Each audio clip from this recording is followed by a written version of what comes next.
Stargate Universe ended mid-mission. No resolution. No final order. No closure. Just a young man, a broken stasis pod, and 3 weeks of air. That was the official record. But incomplete is not the same as unknown. The writers had a plan. Season 3 existed, in outlines, interviews, and production notes. It was never filmed, but it was documented. This is that season. Not speculation, not fan theory. This is what the showrunners built before the network ended it. Today we reconstruct what was lost. Mission by mission. Decision by decision. Starting with the question the finale refused to answer. Did Eli survive? To understand the loss you need to understand the prize. SGU wasn't just a TV show. It was a 5-year plan. The ancients launched Destiny millions of years ago. Not as a warship, not as a colony ship, as a research vessel. A long-range probe. Their discovery, a pattern. Embedded in the cosmic microwave background radiation. The faint energy signature left over from the Big Bang itself. Not random noise, a signal. Evidence of intelligence, from before the universe as we know it. Destiny's mission, find the source. By season 2, the crew finally understood what they were part of. Rush had cracked the ship's systems. Young had found purpose. The crew had stopped fighting each other. For the first time, they chose to be there. They were ready for the mission. Then the network made its decision. Sci-Fi cancelled SGU on May 11, 2011. 2 seasons. 40 episodes. A cliffhanger that left a fanbase in limbo for 15 years. The writers didn't stop planning. They just stopped getting paid. When production wrapped on Gauntlet, executive producer Joseph Mallozzi and the writing staff had already begun work. Season 3 scenarios were on the table. They hadn't chosen a winner, but the ideas exist. Documented, on record. 6 ways Eli's story could have continued. 3, centered on Eli himself. 3 on rescue from outside forces. Let's run them. Scenario 1. Deep sleep. The simplest answer. Eli fixes the pod, enters stasis, survives. The crew awakens together. But when?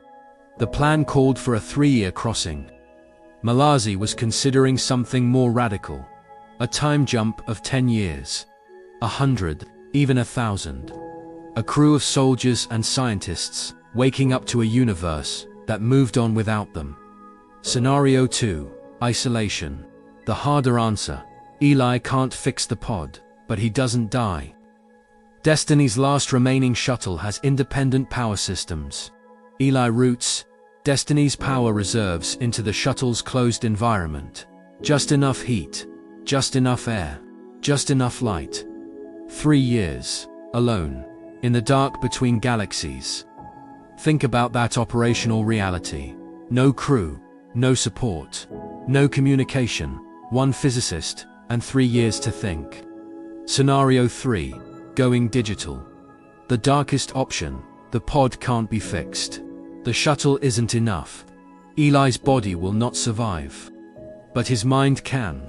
Jin and Dr. Perry already existed inside Destiny's computers.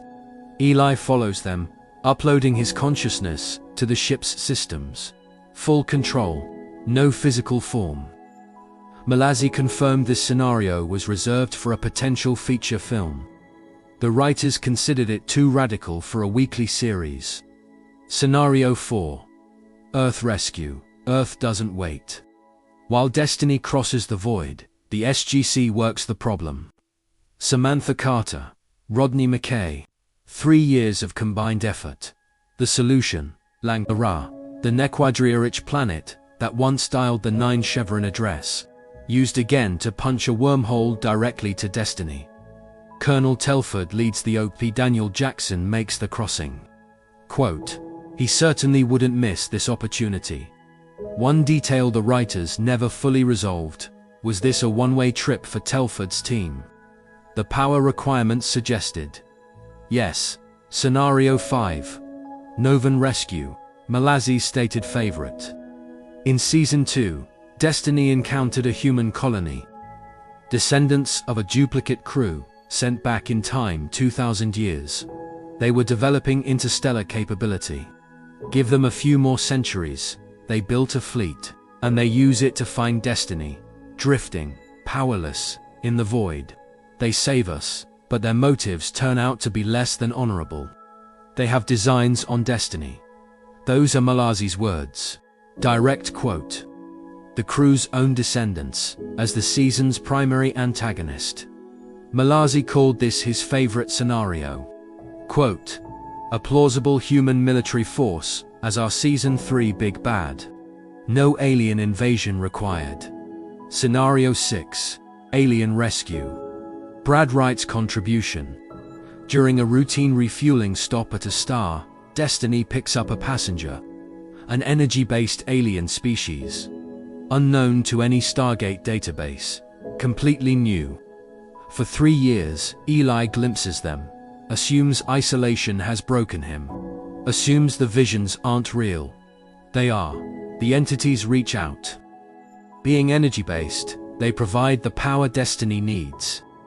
Eli forms a tentative contact with a species that may have watched humanity for millennia. 6 scenarios. 1 season that never happened. But the writers had more planned than just Eli's survival. Stay with me, because what comes next is where this gets bigger. The cliffhanger was just the opening. Season 3 was designed as a hard pivot.